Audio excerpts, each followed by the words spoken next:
Mulheres. Ah, que criaturas fascinantes são as mulheres. Elas que nos deram a vida e que também podem nos tirar. Elas que, segundo os gregos, são uma punição para os homens. E punição pelo quê? Você me pergunta. Porque Prometeu roubou o fogo dos deuses e deu aos homens. Essa história pra mim nunca fez muito sentido. Mas, de fato, os gregos acreditavam que mulheres eram uma punição aos homens. Só vocês procurarem aí sobre o mito da criação da primeira mulher, que seria Pandora. É uma visão um tanto quanto curiosa e que explica muita coisa sobre a nossa sociedade nos últimos 5.000 anos. Mas enfim, o que isso tem a ver com o vídeo? Absolutamente nada. Eu só queria fazer uma introdução sobre mulheres, porque afinal o vídeo de hoje é dedicado a elas, às mulheres, e especialmente às mulheres mais gostosas de One Piece. Pois é, pessoal, eu prometi pra vocês que eu faria esse vídeo e promessa é dívida e eu estou aqui para cumprir minha promessa. Afinal, um Lannister sempre paga suas dívidas. Eu não sou um Lannister, mas eu queria fazer essa referência. E vocês, mulheres do meu Brasil, que já estão me xingando, já estão fazendo textões homéricos, olha só, a Grécia Antiga sendo referenciada novamente, saibam, vocês não podem me chamar de sexista, porque eu já fiz um top 10 homens mais gostosos de One Piece. Vocês podem falar que eu primeiro sexualizei homens e agora estou sexualizando mulheres, lembrando que todos são personagens fictícios, mas vocês não podem me chamar de sexista. Então é isso, pessoal, se você já curtiu o tema do vídeo, deixa um like aqui. Se você não gostar do vídeo, depois você tira o like, não tem problema nenhum, mas se você deixar agora, você não esquece de deixar lá na frente, já me ajuda bastante. Se inscreve no canal e ativa as notificações para não perder nenhum vídeo que eu fizer sobre o One Piece, sobre os demais assuntos. E vamos para a lista. Diferente da outra lista, a lista dos homens mais gostosos de One Piece, eu vou fazer aqui uma menção honrosa, um hors concours, aqui como podemos dizer, como dizem aí as pessoas eruditas, talvez. Mas antes eu tenho que explicar as regras, obviamente, que são, bom, personagens que faleceram não valem, e tem muito a ver com a participação dessas personagens nos arcos recentes de One Piece. É mais ou menos uma desculpa para eu falar de Egghead e Elbaf, porque eu acabei não fazendo a dos homens do ano passado, eu só fazia isso dos homens, tanto que foi muito difícil fazer das mulheres, muito porque o Oda, sim, pode ser considerado sexista, e não dá tanto valor assim para as mulheres, como eu dou, tanto que eu estou dedicando um vídeo inteiro só a elas aqui. Essas são as regras, então tem a ver muito com a participação dessas personagens nesses dois últimos arcos. Então as coisas que elas fizeram, o que elas deixaram de fazer, as relevâncias delas, o que elas ganham ponto, o que elas perdem pontos, a gente vai destrinchar tudo isso agora. Então, como eu falei, vamos para o Wars Concours, a menção honrosa, que é a Gloriosa. E aí eu acho que muita gente deve estar se estranhando, afinal a Gloriosa hoje em dia não está mais no seu melhor momento, mas primeiramente, panela velha que se faz comida boa, vocês têm que aprender isso. E segundo, eu estou considerando o auge da Gloriosa. Por que você está considerando o auge da Gloriosa? Porque me convém. Ah, mas você não está considerando personagens que já morreram. E daí? Me convém. E a Gloriosa, no seu auge, quando ela era apaixonada no Roger, ela era uma mulher estonteante, uma mulher deslumbrante. Realmente muito me estranha o Roger ter renegado ela. Tudo bem que ele gostava da Shaq, e depois pelo visto ele passou a gostar da Rouge, mas em todo caso a Gloriosa era uma baita mulher. Talvez um pouco grudenta, mas era uma mulher. E eu gostei assim da participação que ela teve ali no arco, achei divertido assim, não é nada demais. Mas como eu falei, o Oda é sexista, então qualquer migalha pra gente em relação a personagens femininas fazendo coisas legais é ouro. Então fica aí a menção honrosa pra nossa querida Gloriosa. Agora em 10º lugar, aí o pessoal que gosta de mulher alta vai ficar maluco. E eu sei que isso é uma exceção, tá bom? Homens, gostem de mulheres altas, não é porque ela é mais alta que você será menos homem. Pelo contrário, eu acho incrível os caras que ficam com as Amazonas, ganham muito meu respeito. Então gostem de mulheres altas, e é por isso que o nosso 10º lugar vai para Gerd, ou Gerd, ou Gerd, ou sei lá como fala o nome dessa personagem, Gerda. Enfim, vai pra ela, muito porque, bom, como vocês vão ver nessa lista, as opções são bem difíceis. O Oda é realmente um cara difícil, mas ela me chamou a atenção aí, é uma personagem bonita, ela é médica, e aí tem as piadinhas com o Sanji, dela ser uma gigante e tal, enfim, eu gostei, assim, me chamou a atenção. Achei uma personagem bonitinha, mas apesar dela ter um pouco skin da Nami, foi uma personagem aí que se destacou no arco de Elbaf, então vamos ficar de olho aí no que a Gerdo vai fazer. Então fica aí o nosso 10º lugar. Já para o 9º lugar aí, sim, é uma das minhas queridinhas, uma das minhas favoritas, uma das que eu mais defendo é a Tashig. Ela que gosta de segurar uma espada. Tashig adora uma espada. Mas é verdade, a Tashig também tá muito apagada. Gente, me desculpa, mas vocês vão ver que o Eiichiro Oda não dá o devido valor às personagens femininas. A Tashig é uma personagem que eu gosto bastante, eu acho muito interessante. Eu fico muito triste toda vez que eu vejo listas de quem serão os próximos almirantes e a Tashig tá sempre de fora. Eu vi um vídeo, um shorts, eu acho, recentemente, recentemente que dizia que a Tashigi tem o sonho mais maluco do mundo. Afinal, ela quer conseguir as espadas nomeadas, então ela teria que conseguir a espada do Mihawk, do Zoro, do Momonosuke. Tudo bem, Momonosuke é fácil, mais ou menos. Enfim, de diversos personagens, o que é meio maluco. Mas assim, a gente gosta do Ruffy ter um sonho maluco. Por que a Tashigi não? Mas porque a Tashigi não banca. Agora, a Tashigi não vai surpreender, ela vai ser uma almirante sim. E sim, a participação dela foi pequena, mas eu gostei do Oda ter colocado ela lá na confusão de Hachinosu. Assim, não é como se ela tivesse feito muita coisa, ela ficou atrás do Gruz. Quem diabos é Gruz? O cara surgiu do nada e já tá aí roubando o lugar da Tashigi, a minha musa, Tashigi. Mas tudo bem, ela estar lá, considerando os padrões de Eiichiro Oda, já é uma vitória. Então aqui, o 9º lugar eu acho que talvez seja bem posto. Se dependesse de mim, ela estaria muito mais acima, mas eu tenho que ser justo com meus próprios parâmetros. Ela não fez muita coisa, a verdade é essa. Agora vamos para o 8º lugar, e aqui muita gente vai me xingar. Muita gente vai achar que eu estou ficando completamente maluco, mas... gente, os fatos não mentem. E apesar de ser a nossa maior musa, a nossa número 1, a maior de todas, a verdade é que a Nami tá bem apagada nos últimos anos e nos últimos arcos. A Nami teve sim uma participação muito legal no arco de Wano. Eu já falei disso aqui, mas eu sou muito sentido do fato do Oda ter tirado a luta de dupla da Nami e do Usopp contra o Ultra Page One pra colocar a Big Mom, que não faz sentido nenhum. E eu já falei o quanto a participação da Big Mom também é estranha naquele arco. Mas ela tem uma cena muito foda com a Uchi, em que ela não admite qualquer outra pessoa sendo rei dos piratas além do Ruffy. Isso é muito incrível. Mas a verdade é que nos 2 arcos seguintes até agora, a participação dela não foi lá das mais relevantes. Eu acho, assim, de cabeça, lembrando aqui, a parada mais incrível que ela fez foi ter dado trovão lá naquele gigante, que eu esqueci o nome, sinceramente, aquele personagem desprezível. Mas assim, não dá pra dizer também que foi uma participação essencial. Pra falar a verdade, eu não entendo até agora essa parte da história de Elbaf, sabe? Esse comecinho aí do quarto daquele gigante, em que eles estão perdidos, que gerou muita teoria maluca sobre o Oda tá colocando os Mugiwaras alucinados e bêbados, e que no final ele só tinha errado mesmo. Enfim, como eu amo a comunidade de One Piece, né? Impressionante. Mas enfim, eu acho que essa foi a única questão de destaque, assim, da Nami mesmo nesse arco. Se você pensar em Egghead, de cabeça eu não me recordo de absolutamente nada que ela tenha feito. E assim, a gente sabe que a Nami não é o Zoro, o Sanji, sei lá, o Jinbei, até o Frank, que são personagens da porrada, da briga. Mas a Nami tem suas características, ela ser gatuna, ela poder fazer miragens, ela soltar raios, enfim, ela faz umas coisas muito legais. E mesmo assim ela tá sendo mal utilizada pelo Oda, os poderes dela, as habilidades dela, as capacidades dela, e até mesmo a personalidade dela, assim. Eu não lembro de muita coisa que a Nami tenha feito, assim, que eu achei até engraçado. Então assim, é uma pena. Se me dói ter colocado a Tashigi em 9º lugar, a Nami em 8º lugar é mais doida ainda. Como eu falei, a Nami é a nossa número 1. A Nami é o default. Todas as outras derivam de Nami. E ela tá em 8º lugar, que é uma posição consideravelmente baixa. É com certeza doído. Temos que admitir, é com certeza doído. Agora, em 7º lugar, essa sim, não dá pra dizer que teve uma participação diferente. Essa que a produção do anime, inclusive, deu uma bela de uma valorizada nela, se é que vocês me entendem, e que teve uma participação legal que recentemente tem me decepcionado, mas não é culpa dela, é culpa novamente de Eiichiro Oda e suas atitudes covardes de vez em quando. Vamos lá, eu estou falando de ninguém mais, ninguém menos que Lilith. E aqui já entra uma polêmica interessante. A Lilith será considerada uma mulher? Afinal, ela está num corpo feminino, mas é um robô. E pelo que a gente viu, os corpos dos Vegapunks robôs são robóticos? Ou eu tô ficando maluco? Enfim, fica a questão. Mas assim, olhem essa imagem de novo. Eu acho que nenhum de vocês duvida que a Lilith deveria estar neste top 10 aqui, e ainda mais com o 7º lugar. Eu gostei muito da Lilith ter sido a única que sobreviveu, muito porque ela que tem a personalidade mais legal, por ser um pouco, digamos assim, a mais violenta. Tem a Atlas também, né, que é aquela grandona.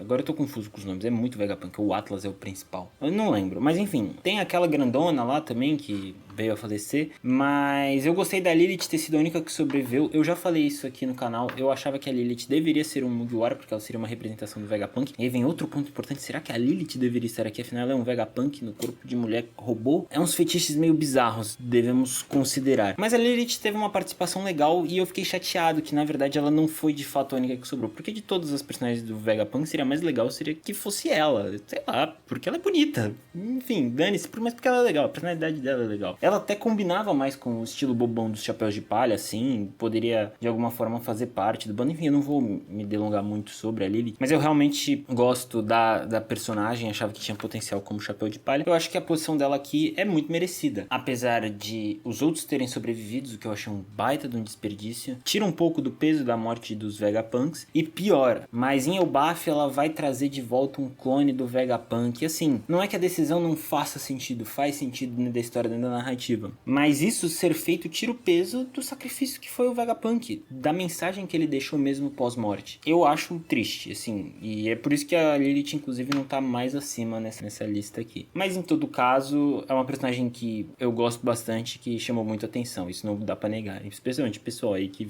vê o anime. Agora em sexto lugar, ela que vem comendo pelas beiradas há anos e eu sou um defensor também dela. Ela é uma das nossas musas também, apesar de ser mais discreta, mas a nossa princesa, a principal princesa, a nossa primeira princesa, já que a Nami é a nossa primeira, essa é a nossa primeira princesa, que tem várias, né? É a Vivi, sem dúvida é a Vivi. Primeiro que, assim, tem algumas cenas da Vivi aí que o Oda tá de sacanagem, que nem a produção do anime com a Lilith, mas assim, eu tô muito interessado no rumo que a história da Vivi tem tomado, porque eu sempre fui um defensor da ideia da Vivi voltando como membro oficial do bando, e não esse membro honorário, ela ser meio que o 5.5, não, a Vivi é do bando, e tanto que em muitos materiais promocionais isso é colocado. Por exemplo, no One Piece Treasure Cruise, tem umas skins especiais dos Chapéus de Palha, que são eles, tipo, no Voyage Log, que seria, tipo, entre aspas, como eles estariam após conquistar o mundo, e a Vivi tem uma dela. Então, em diversos materiais promocionais, ela é sim uma Chapéu de Palha. E só que eu esperava que a participação dela fosse ser muito menos ativa do que está sendo. Ou seja, ela ia ter participação política no Reverie, ia acabar meio que puxando o saco do Ruffy aqui e ali, mas sem muita efetividade. Mas o que aconteceu com a Vivi foi maluquice, assim. O Oda deu uma reviravolta muito incrível, o Rei Cobra falecendo, Vivi sendo levada com o Apol pelo Morgans, e aí dando um jeito de colocar o X no braço do Nika no jornal, e aí o Oda tira os Chapéus de Palha que lembrariam dessa marca. Cara, assim, eu tô gostando muito, eu tô muito hypado, eu quero muito ver a Vivi de volta no Thousand Sunny, é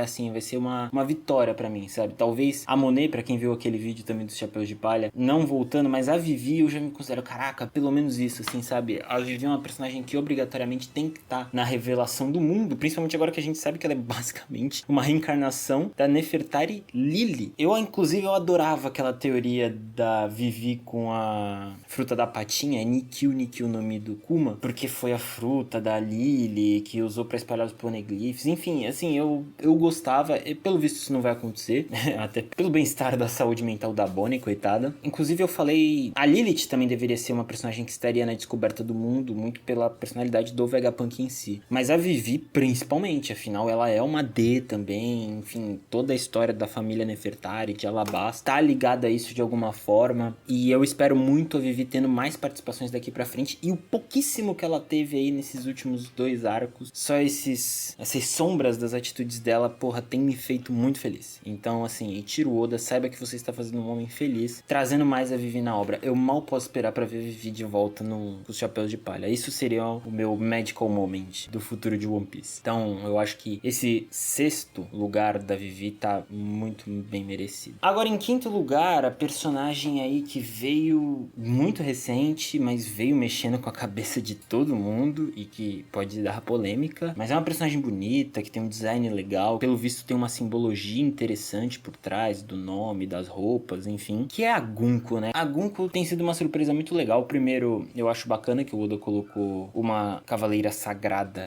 já que ele não coloca muito isso, e ainda mais como uma mulher bem vilanesca, então, e uma mulher bonita, né? Porque o Oda tem dessas, né? Então, por exemplo, a Big Mom, que é velha e gorda, aí pode ser vilã, mas uma bonitona, ele já fica meio assim. Mas é lógico que teve a Black Maria, por exemplo, mas os Cavaleiros Sagrados eu acho que são um nível pior, né, de crueldade, por eles serem escravocratas e tudo mais, enfim, e vai saber as coisas horríveis que mulheres passam na mão de Cavaleiros Sagrados. Inclusive tá aí uma parada que seria bem interessante. A gente viu, né, a irmã do Charles lá, mas eu acho que seria mais interessante ver isso, como funcionam esses casamentos entre os Tenryubitos, já que eles roubam as esposas plebeias pra eles. Como seria? Ela rouba o marido também? Isso pode? Enfim, seria curioso ver esse tipo de coisa. Mas eu tô divagando. A Gunko realmente puxou muito a nossa cabeça pra loucura, o pessoal fazendo muita teoria. ela tá relacionada ao passado do Brook. E é aquelas coisas que todo mundo fazia teoria, mas ninguém esperava que fosse voltar, que é o fato do Brook ter sido da guarda de algum reino. E a história do Brook parecia muito redondinha, assim, com toda a questão da Labum, mesmo sendo muito absurda. Para pra pensar, o cara quer encontrar uma baleia. Mas enfim, da fantasia que é o mundo de One Piece funcionava, e aí ele tinha essa ponta solta, que não precisava ser amarrada, mas ele decidiu puxar, e agora vem um nó de muito mais coisa, com uma personagem que tá sendo muito interessante, agora tá sendo dominada pelo vilão final, então, de certa forma, o vilão final tá aqui. Mas eu acho que a Gunko realmente teve uma das participações mais legais aí das personagens femininas nesses últimos anos, nesses últimos arcos, especialmente em Elbaf. Mas eu acho que é um quinto lugar bem válido, assim, pro design. Tem muito cara aí que gosta, porque ela fica andando de calcinha, ou sei lá, de biquíni, sem calças, o que não faz muito sentido, né? Ela anda de casacão e biquíni, mas vai entender o controle de temperatura dos personagens de One Piece, né? O importante é ser gostoso e mostrar as pernas por aí, né? Mostrar as coxas. Enfim, eu acho que esse quinto, tô divagando de novo, eu acho que esse quinto lugar da Gunko é bem mais que merecido. Agora, em quarto lugar, eu acho aí pra ajudar, né? Não ficar uma situação tão feia aí pras nossas protagonistas, a Robin aparecer por aqui é muito bem posicionado. E de verdade, agora eu vou falar sério, a Robin talvez estivesse mais acima se as outras três não tivessem sido mais relevantes, se vocês vão entender o nosso top 3. Mas a Robin foi realmente a mulher aí do presente recente de One Piece, digamos assim, principalmente com o que tá acontecendo com ela em Elbaf, mas a própria participação dela em Egghead, apesar de ter sido bem diminuta, mas o fato dos Gorosei estarem atrás dela, de certa forma. Tem uma cena que eu acho muito bonita, assim, muito fofinha, não sei se as pessoas valorizam muito isso, mas é uma que ela tá toda machucada porque a Cip-Zero tava atrás dela e tá o Chopper cuidando dela, e ela tá meio, tipo, numa posição vulnerável. Eu acho bonita aquela cena, assim, da Robin. Além de que, pô, tudo em que tá acontecendo em Elbaf, ela voltar ao visual antigo. Eu tenho minhas questões sobre isso. Quem sabe eu faço um vídeo só sobre essa questão do visual dela, porque apesar de eu gostar, né, a Robin de franjinha, né, nossa franjudinha, a nossa gótica franjudinha, vampira roqueira, lá do começo de One Piece, pega muito. Eu acho que faz sentido o design da Robin ter ido pra ela jogar o cabelo pra trás e mostrar mais o rosto. Enfim, tem uma questão de design interessante. Eu não sou especialista em design, mas eu acho que eu tenho coisas legais a falar. Em todo caso, né, puxa a nostalgia ali, puxa a vibe dos caras que gostam da gótica vampira roqueira, e relembra ali os momentos da época que o pessoal gostava mais, né, porque a Robin ultimamente tem estado bem apagada, mas lembra até Enies Lobby, né, que foi talvez o maior ponto alto da Robin, e a relação dela de reencontrar o Sol, outra questão polêmica, porque tem muita gente que acha que o Sol deveria ter falecido. Eu concordo, eu acho que sim, mas de todo mundo que voltou de One Piece, isso não é das mais absurdas que a gente já viu, mas eu concordo que talvez devesse ter falecido, mas foi um momento bem emocionante a Robin perceber que ela não estava sozinha, quer dizer, ela já tinha sacado que não estava sozinha porque ela tinha os amigos dela, mas ela vê que ainda existiam pessoas do passado dela importantes. Então a Robin, eu acho que como a nossa representante das protagonistas do mangá, definitivamente ela tá aqui fazendo jus. Se a Nami, infelizmente, ficou de fora, a Nami tá na lista, óbvio, mas ficou lá pra trás, é incomum, a Robin definitivamente foi um ponto alto, assim, e foi a nossa principal. O problema é que as nossas três próximas colocadas são inevitáveis. Não tinha como ser um trio diferente esse top 3. E ele vai dar polêmica. Eu sei que vai dar polêmica. E nesse momento vocês devem estar malucos tentando imaginar quem é. Então vamos direto aí. Nosso top 3. Em terceiro lugar, a nossa medalhista de bronze é ninguém mais, ninguém menos que a Shaq. Afinal, meus amigos, se a Gloriosa entrou, vocês têm que acreditar que a Shaq vai entrar. Até porque a Gloriosa deu envelhecida não tão saudável, digamos assim. Até porque ela virou uma anã, coitada. Tipo assim, a coluna dela achatou. Ela deve ter tomado uma marretada que nem o Charles tomou do Miosgard, né? Porque, pelo amor de Deus, coitada. A Shaq continua inteiraça. Eu acho que esse é o segredo, inclusive, é o casamento. Ou seja, tá vendo? A gente vê que o Ichiro Oda é sempre sexista. Pra uma mulher se permanecer bonita e gostosa, ela tem que ser casada a um homem. Ela só pode ser completa com um homem. Ela é casada com o Rayleigh, não sei, casada, ajuntada, noiva, união estável, sócia do Rayleigh. Bom, enfim, a gente vê aí que o Oda é sexista. Mas ela continua inteiraça. É lógico que a idade bateu, mas assim, eu queria chegar na idade da Shaq do jeito que ela chegou. Eu queria ter a mesma evolução, assim. Porque é óbvio que ela não é mais deslumbrante como ela era, ou pelo menos é o que alguns vão dizer, mas ela continua uma baita de uma mulher. E assim, se ela continua inteiraça, ela no auge dela lá, durante God Valley, pelo amor de Deus, né? Assim, eu achava que o Oda foi muito sacana, porque quando ele fez a Hancock era pra ser a mulher mais bonita do mundo. Aí depois ele fez a Shira Roche, porque a Shira Roche era pra ser mais bonita que a mulher mais bonita do mundo, porque ela é uma princesa sereia, então tem um tom de divindade. E quando ele vai fazer a mulher mais bonita do mundo de tempos atrás, ele tinha que dar um jeito de fazer convincente. E aí ele fez o quê? Obviamente, já que a gente falou da Robin, ele conhece o público dele, ele fez uma franjudinha. E aí uma franjudinha que fuma cigarro. bizarra, então tem uma parada meio de dominadora, de pisar com salto em cima dos caras. E, mano, o otaku gosta disso, a real é essa. Nesses anos aí que eu passei convivendo com a comunidade otaku, eu sei que o otaku, na verdade, ele gosta mesmo de apanhar de mulher bonita. Ainda mais se for uma franjudinha. Então, é a realidade, gente. A gente não pode fazer. Vocês têm que aceitar que vocês são assim. Paciência. Aceitem, sejam felizes. E aí, fuma cigarro, tem toda uma parada meio punk rock. Definitivamente a Shaki foi uma das mulheres que mais chamou a atenção nesses últimos arcos de One Piece. Eu, inclusive, achei até a participação dela legal, assim, o carisma dela legal, ela simplesmente decidindo abrir um bar, e ela tem um bar até hoje. Foi muito legal porque, inclusive, humanizou muito o personagem do Roger, né? Eu lembro que muita gente comentou isso na época, que o Roger se mostrou ser um personagem fraco, sensível, não fraco, né? Um personagem sensível, um lado mais humano dele, não só ser o rei dos piratas fodão. Não, ele é um ser humano, ele é um cara que ama, que se apaixona, e a gente viu isso depois, óbvio, com a Rouge, né? Eu espero que a gente veja um pouco mais dela. Mas foi legal ver isso com a Shaq, ver o fato dela ser a mulher mais citada, e mesmo tendo a Gloriosa, que também era deslumbrante, os caras só queriam saber da Shaq. Eu gostei, eu achei, cara, muito legal. Esse flashback, assim, de God Valley foi realmente incrível, e a Shaq foi um dos principais motivos. Então, cara, o terceiro lugar dela é, de novo, é só porque os dois próximos é inevitável. Então, vamos lá. E agora eu vou pra polêmica. Ai, como eu vou ser xingado por vocês, de trapaceiro acima de tudo. Mas, gente, vocês têm que aceitar. A Charlotte Lillian, ela está viva, ela vai voltar e ela vai usar a fruta dela pra roubar a alma do Kaido e colocar no magma. Um abraço pro Bruno Bandeira aí. Apesar de eu não achar que ela vai colocar a alma do Kaido no magma, que seria legal, eu gosto dessa teoria de que a Lillian está viva, muito por conta dos Zeus, e que ela vai cobrar o pagamento do Kaido. É óbvio que se fosse pra isso acontecer, teria acontecido agora na história de capa de Yamato. Inclusive eu falei isso no outro vídeo, eu não tinha falado até agora, mas Yamato não está nesse vídeo porque eu não tô afim de briga. Não tô afim de dor de cabeça nesse sentido. Esse vídeo já vai ter muita dor de cabeça de sexismo, então eu não quero mais. Na verdade não vai, né? Porque ninguém vê esse canal. Mas enfim, isso não apareceu, não sei se tem espaço pra voltar. Como eu falei já em algum vídeo aí, eu acho toda a participação da Big Mom muito estranha no arco de Wano. Parecia que o Oda queria cortar isso logo, o que foi uma pena porque eu adorei a Big Mom sendo foda durante o arco de God Valley, né? No caso, o flashback de God Valley. Ela, assim, no auge da idade, mulheraça. Cara, se eu encontro a Big Mom, assim, na época que ela tava no auge, eu com certeza fazia um monte de filho nela. Tô nem aí que depois ela me chutar, ia querer me matar. Irmão, valia a pena. O pai do Katakuri, o pai do Perospero, o pai da... Esqueci a outra lá, que é a cara da Big Mom. O pai dessa galera aí, principalmente dos primeiros, porra, esses caras foram felizes, cara. Eles podem até ter morrido depois, mas foram felizes. Inclusive, tá aí mais uma maluquice, né? A gente supõe que eles tenham falecido. Eu gostava, inclusive, da teoria de Kaido, o pai do Katakuri, mas hoje em dia eu vejo que é meio tosco. Mas, enfim, a Big Mom ali no auge, pô, ela era incrível.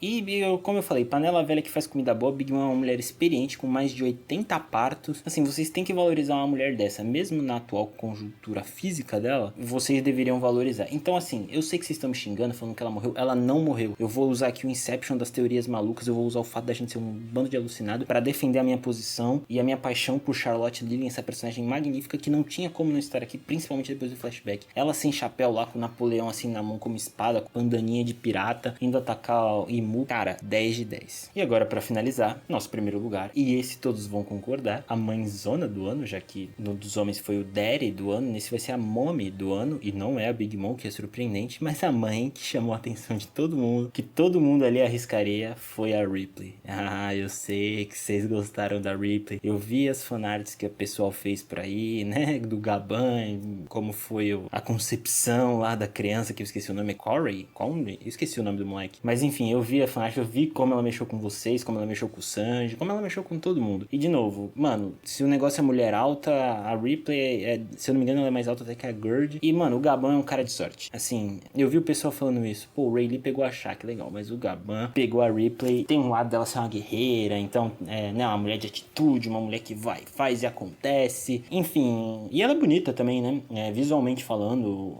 foi uma personagem bonita, ela não tem tanto aquela cara de Nami, ela me lembra um pouco a Black Maria. Me lembra também a primeira mulher do Harold, mas ela tem um charme, assim, sabe? A vibe dela ser meio rockista também, né? Chama bastante atenção, principalmente do público otaku, como a gente já falou em outras posições.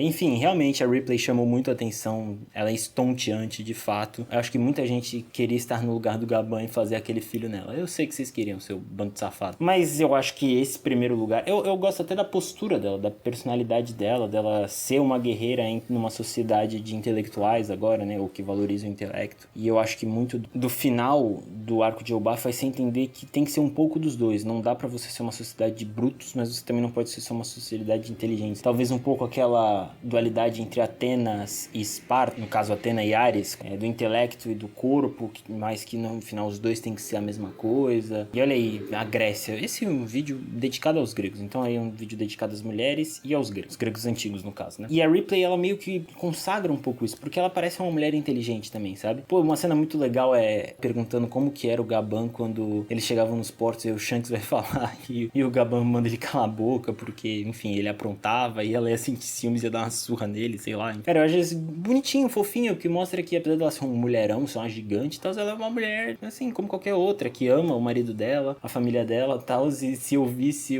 as aventuras do marido dela ia ficar com raiva, enfim. Pô, muito legal, uma personagem com uma personalidade muito legal, muito divertida, e que, de novo, eu acho que condensa um pouco o que talvez vai ser o futuro de Elbaf, essa mistura entre força e cérebro, não só uma das duas, não é uma escolha excludente, na verdade tem que ser as duas, inclusive levem isso pra vida, estudem e malhem, vocês vão ser pessoas melhores, e tomem sol também. E aí, inclusive, vai chover muita mulher na horta de vocês vão parar de fantasiar com mulheres de desenhos animados japoneses, vocês vão poder aproveitar a companhia e o amor de mulheres de verdade, e não só do que vocês fantasiam com desenhos animados. Então é isso, pessoal, essa foi a lista, eu espero que vocês tenham gostado. Como eu falei, essa lista aqui ela é uma lista que eu fiz de improviso, eu nunca fiz essa lista, porque pra mim a graça era fazer a dos homens, mas aí eu comecei a pensar, montar a lista, e eu falei, beleza, pode sair alguma coisa disso aqui, e saiu, e aí acaba virando meio que uma tradição já do canal, um canal tão novo assim, né, mas já criando essas duas tradições, eu espero que no ano que vem eu possa fazer mais. Novamente relembrando, se você gostou, deixa o like aí pra me ajudar, se você não gostou, tira, quer me chamar de sexista, vai lá nos comentários e chama, se você quer me corrigir, falar que faltou uma ult, uma Hancock, que elas tiveram suas participações a discutir, eu mesmo fiquei meio ressentido aí de talvez não ter colocado uma delas na lista, quem sabe, ali no lugar da Gerd dava pra trocar, Tashig não deixava não, mas enfim, comentem